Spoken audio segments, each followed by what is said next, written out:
Well, good morning, church. I didn't think that I would see all of you, and I'm not. I'm away, and you probably didn't expect to see me this morning, but here I am on the TV screen speaking to you all here in the reception room, and here to share with you about something that is very important to me this morning, and something I think we need to consider as we head into the next week. Today is November 6th, Sunday, November 6th. It is the Sunday before Election Day. And here's a bit of information to start your Sunday school time if you didn't know this.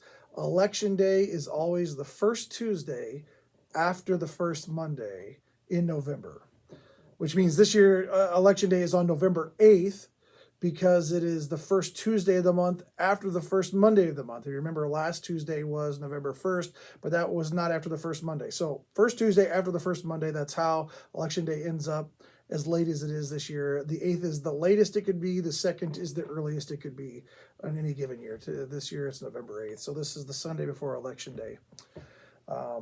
I'm quite concerned about some things going on. I want to share that with you this morning. That's why I'm recording this video for you. I'm recording here in my office, here in the church, pre-recording this before I depart for my trip so that you can watch this on Sunday morning and then discuss it during Sunday school.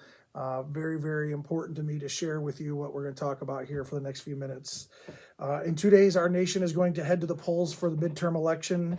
And we will not be electing a president this time, of course. These are the midterm elections in between presidential election. And these midterm elections seem to be on everybody's mind and everybody talking about it and thinking about this. And the founders never would have seen the midterm elections as something insignificant. We see the midterms as a lesser election than the presidential election that happens every 4 years. But the founders never would have thought that way. The founders, they saw a balance of power between the legislative branch, the judicial branch, and the executive branch, that all three being important. And so they would have seen midterm elections where we elect senators and representatives just as important as electing a president every 4 years. That seems to have changed in our world, in our country, over the last, who knows how long, at least as long as I've been alive, 45 years. But the founders never would have seen it that way. So it is interesting that some of that has changed over the last years. And I will say this, many of you know this about me. I do not particularly enjoy talking about politics.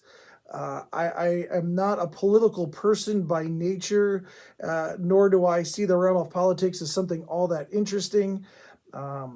My generation has grown up seeing crooked politicians and manipulative campaigns and all of those things. And maybe every generation has, but my generation, the Gen Xers, we just don't see a whole lot of importance in politics quite often, not nearly as the generation before us, the boomer generation. And the generations behind me, the Gen X generation, after the Gen X generation, the Gen Zers and the millennials and all those generations, they really have no interest in politics necessarily. I'm not a big political person, but part of the reason for that is, the church is not a political entity. It's not, the church isn't even really a player in politics in the sense that we understand it. But I felt the need to talk to you about this today for this very reason. There is a point that we have reached in our world and in our culture.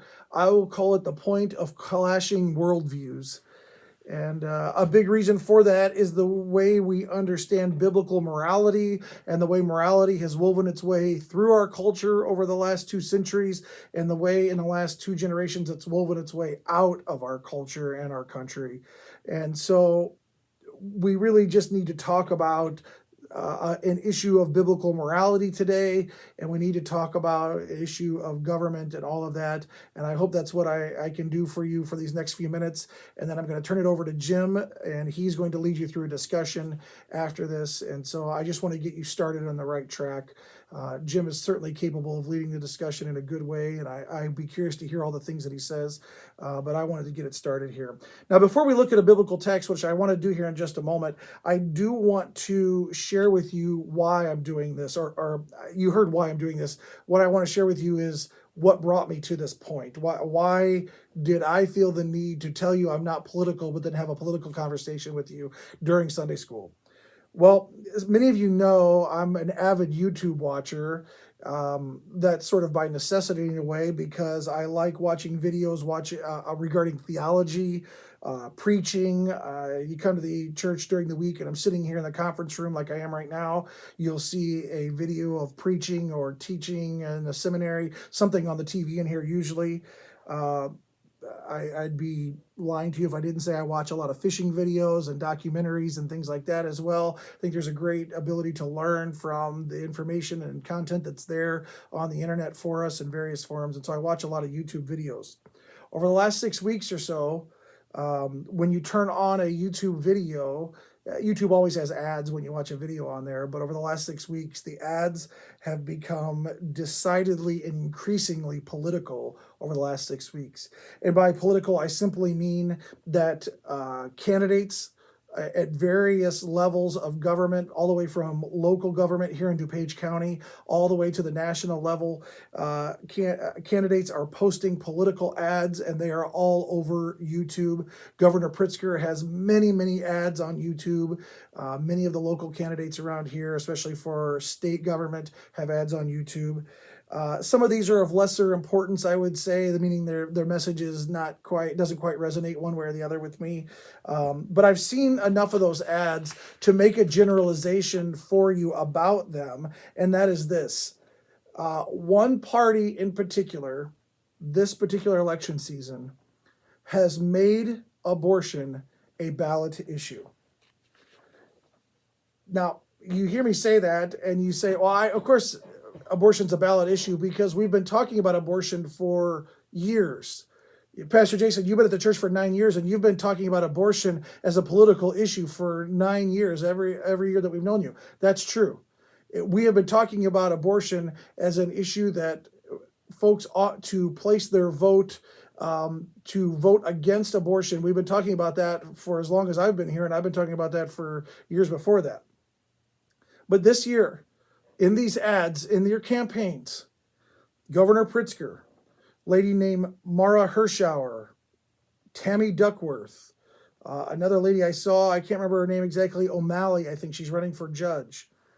Those are the ones I can recall. Each of those people that I just named and many others have had ads, even on YouTube. I don't watch television, but I'm sure you've seen ads for others that probably speak the same thing. They have had ads advocating for the defense of abortion rights in the state of Illinois or even on the national level. I've seen numerous ads against certain candidates that says this candidate will end all abortion rights in Illinois if we elect this candidate. The candidate in question supports the criminalization of abortion rights, even for cases the ads will say for things like rape and incest. I've seen ads just like this. Today is Wednesday. I'm recording this. Today in the mail, I received a postcard, and on there was an ad for a guy, and the ad said, "This guy will make it illegal to have an abortion in Illinois, even in the cases of rape and incest." And then you look at the bottom, and the postcard was sent to my house by this guy's opponent in the election. What this tells us is that the Democratic Party, as evidenced by these campaigns in Illinois and around the country, they see abortion as the issue that's at stake in this election. Now, certainly there's other issues that people are talking about. I think that's true. But the issue that I hear over and over and over again this year that I have not heard in years past is that abortion is on the ballot this year. They believe that in cases like rape, incest, and any other situation, it should be legal to murder a child in the womb. And that's what these political pundits, campaigners, candidates, all of these people believe should be the law of the United States and the law of Illinois. It should be legal to murder a child, no matter what, in the womb. Now, let me just say this so this is clear. What they're saying is abortion should be a woman's choice. And in cases of rape and incest, they are the obvious times where that right should be understood. And basically the way the mantra goes, and some of these ads say this specifically, some of them more by implication, they say it is unfair to a woman to make her carry a child to term. she should have the ability to murder that child if she so chooses. Now, these ads have increased in both their frequency, but also their clarity on this issue over the last couple of months, I would say. And so I bring all that up because I want you to understand it's this issue and those campaign advertisements that I've seen over and over again.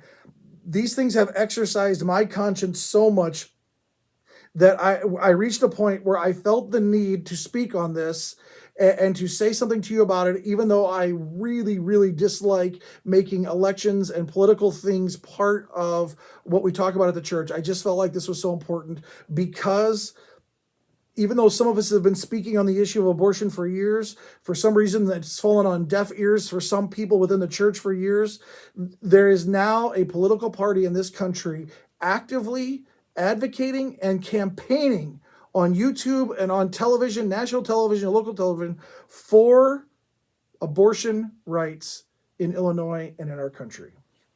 And part of this is, you understand, Roe versus Wade was overturned earlier this summer by the Supreme Court in what's called the Dobbs decision. And the Democratic Party, they're now declaring war, and they will do anything and everything they can to see abortion rights restated in places where they've been taken away, more conservative states, or in places like Illinois. They're going to see abortion rights codified and upheld in this state for as long and as powerfully as they can. That is really what's being communicated. And listen, I understand we've talked about this in years past. I understand that all of these things have been talked about in certain ways and in certain times here in the church and other places. But now it is front and center in our culture and our world, even so much that they are campaigning on this issue. This is the thing that you need to consider. That's what they're saying. Okay? If you've ignored this issue in the past, I don't think you can ignore it any longer. If you didn't think abortion was a driving issue in campaigns and elections in the past, I can tell you now that the Democratic candidates, alongside the Republican candidates, are saying this is an issue. Both sides are saying this is on the ballot. What we are going to do with abortion rights in this country is on the ballot and will be determined by who gains control of the House and the Senate at this midterm election. Okay, that's what's going on. Even Joe Biden himself, on his Twitter feed a couple of months ago, stated something to the effect of, and I'll paraphrase, but I'm very close to it: give me 2 more senators and 10 or 12 more representatives, and I will codify Roe versus Wade into American law and the Constitution. Even the President of the United States is saying these midterm elections will determine if we can codify abortion rights, that is rights to murder a child in the womb, if we can codify those into American law. That's what's at stake here this weekend, or this week, as we follow out of this weekend. And so you understand why I'm speaking to you about this. This is a matter of grave concern to me. And I think the time is now for all of us who call themselves Christians to act and to speak. The first place you can act and speak is with your vote on Tuesday. It shouldn't stop there, but it can start there on this particular issue. Okay. The passage I want to talk about here just for a few moments, and to understand why this matters and why this is so important, is from the book of 1 Peter. And it's from chapter 2, verses 13 through 17.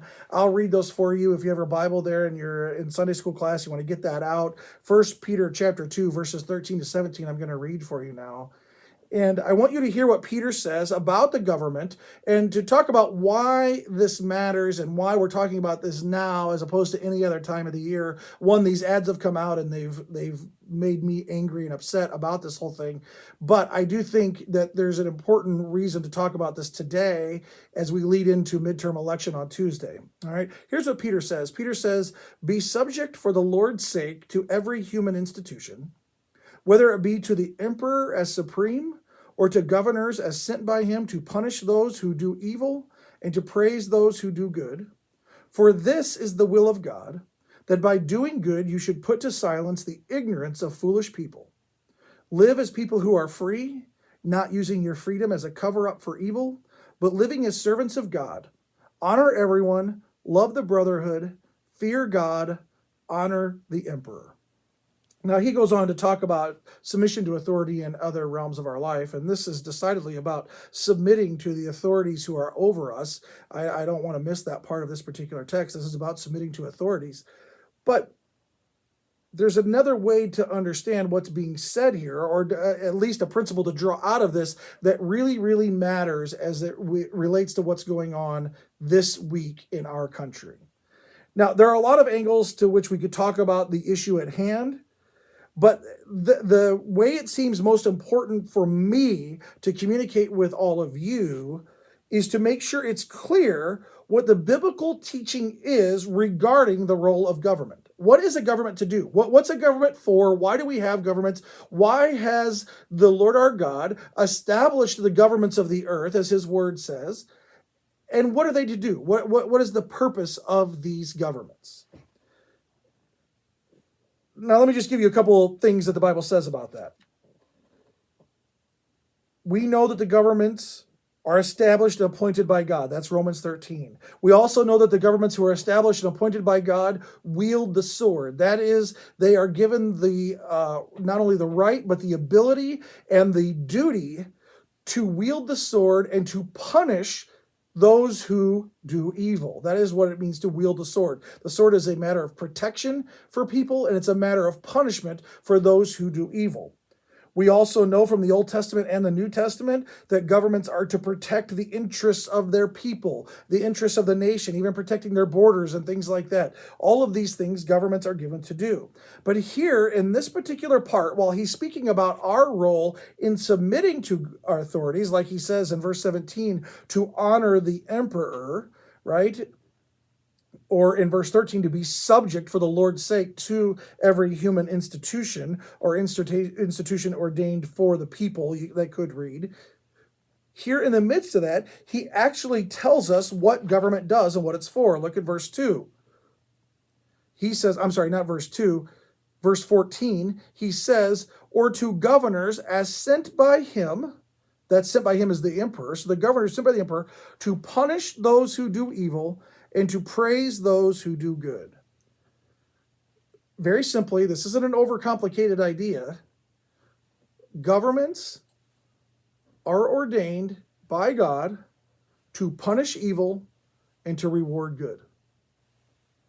There are complexities to that in application at times, but that isn't a difficult doctrine or principle to understand. Governments are to reward good and punish evil. Reward good and punish evil.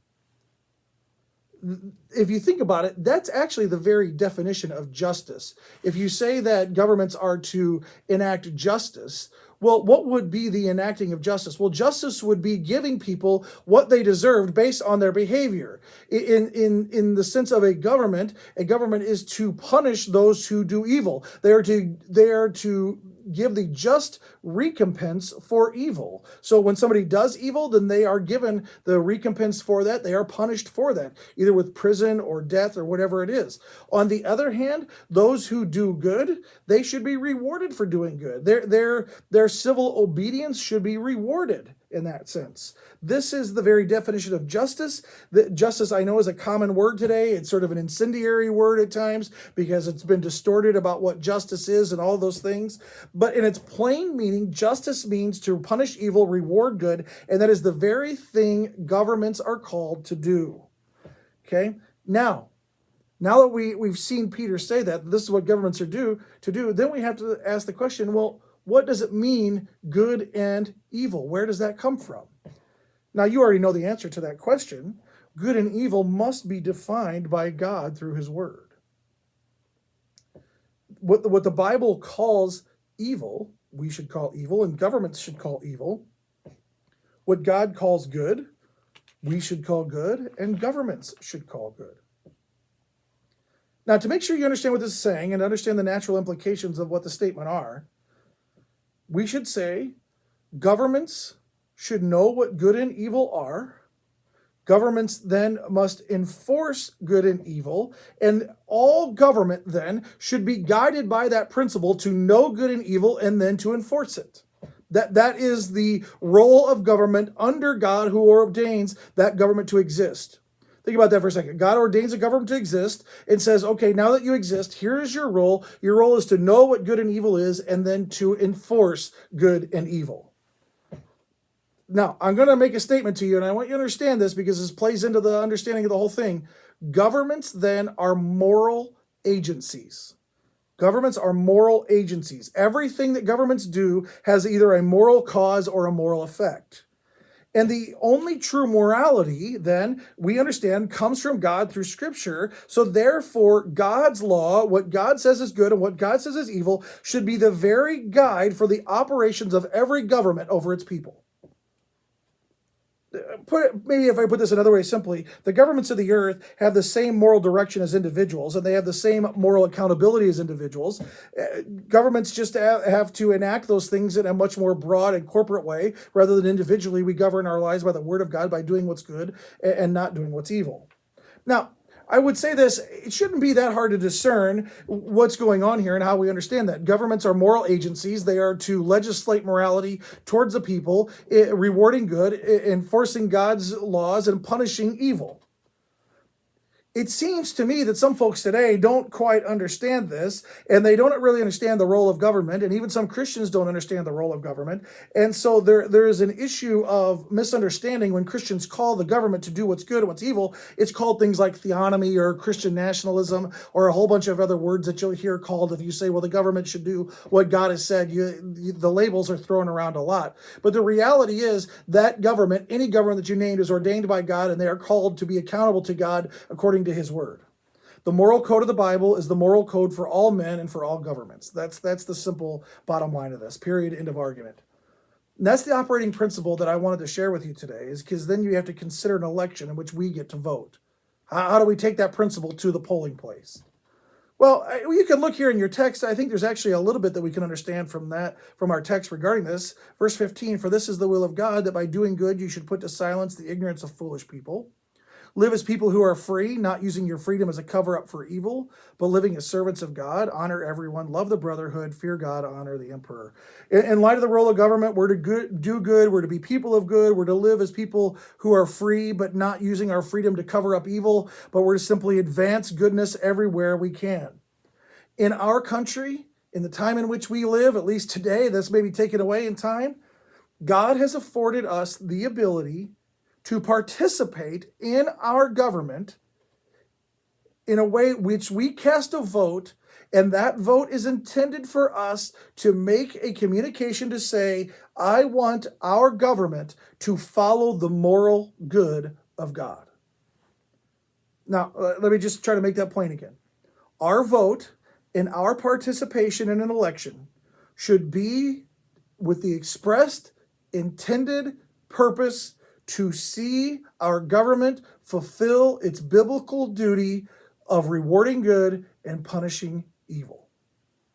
In the life of a Christian, we understand that there are other things that affect our lives as far as governments go and elections go, but our basic bottom line operating principle ought to be and must be, I want to cast my vote so that our government will fulfill its role as rewarding good and punishing evil. Now, I understand in any election, there's multiple things that are on the minds of people who vote, because there's multiple things on the minds of those who are campaigning and trying to get elected.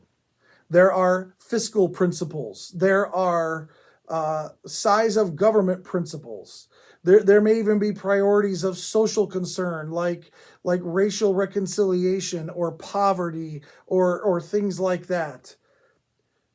Any place where any of those types of issues becomes a question of morality, they should be considered, and I want you to understand that.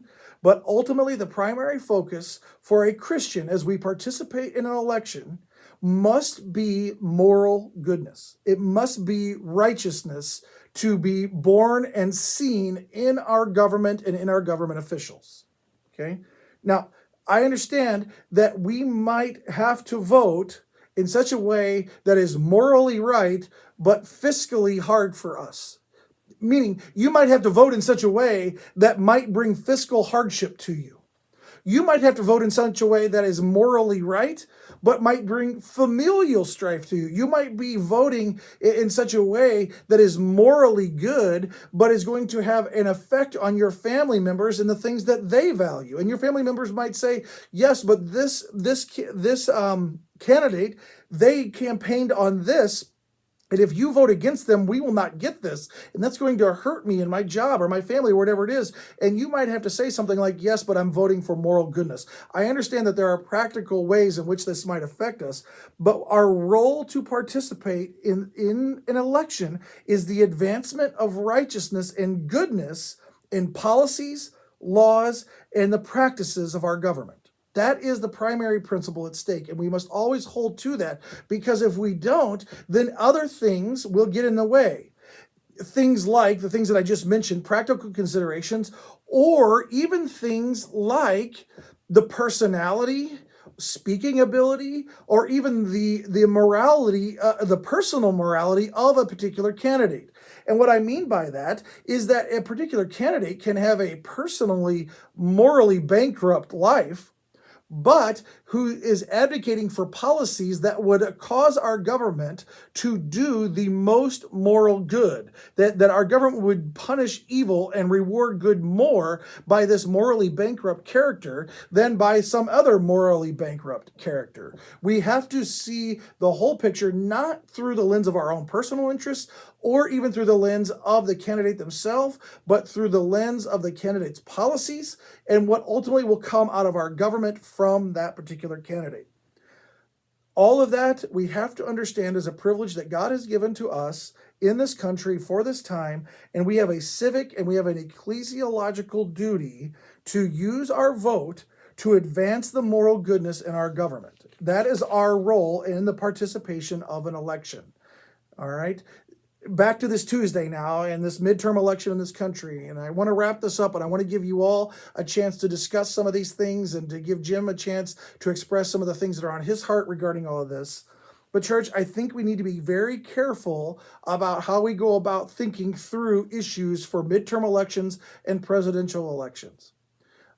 Oftentimes when we talk about elections in this country, because of the history of our nation being somewhat moral compared to biblical standards, issues like finances, government size, government actions, things like that have been issues that we have been able to debate and consider, and within the realm of Christian brotherhood come to different places on those particular candidates. And I don't want to be an alarmist and make it sound like the world is going to end depending on what happens on Tuesday. I'm not saying that at all. But before all of us, and as demonstrated by the campaign ads that I have seen, and I'm sure that you have seen, and that have come to your house by a mail and wherever else that you've seen them, there is a matter of morality and righteousness being placed on the ballot this year, and I hope that you will consider it. To be frank, to be just very, very clear with all of you, there are lives of babies at stake in the polls this week. Righteousness demands that we speak and act on this particular issue. And to do so, we must exercise the opportunity that God has given us to participate in the biblical role of government. I sincerely hope that you will walk into the polling booth on Tuesday and you will not say, what issues are of most concern to me? I hope you will walk in there and say, abortion and the sanctity of human life are on the ballot. That is the thing I'm voting for. That is the thing that accords with righteousness. I have to make a vote here so that I can see righteousness rise, because the candidates are all saying this is the issue that's on the ballot. I understand the political lines and the party lines that are drawn on this. You've heard me try to not use the political parties as I've gone through this. That's on purpose. I believe that all of you are smart enough and discerning enough to understand what's being communicated here. I could say the political parties, it wouldn't matter, but I think all of you probably understand what's being communicated and by whom. I am gravely, gravely concerned about what I've seen, and I hope you are too. It's time for us to act, but I want us to act biblically, not politically. And the biblical action is to say, what can I do in order to see our government fulfill its role of rewarding good and punishing evil, and to vote according to that. Church, I hope you have a great discussion ensuing. I hope you are kind to Jim as you talk about all these things. Be respectful of one another. I know there's going to be a lot of opinions about this. I think it will be healthy for everybody to have some time to discuss all of this. And I hope that all of this will give you a chance to really study the scriptures, think about what God has said, and to go and to act in righteousness as you go to the polls on Tuesday. Church, have a blessed Lord's Day. I'll see you soon.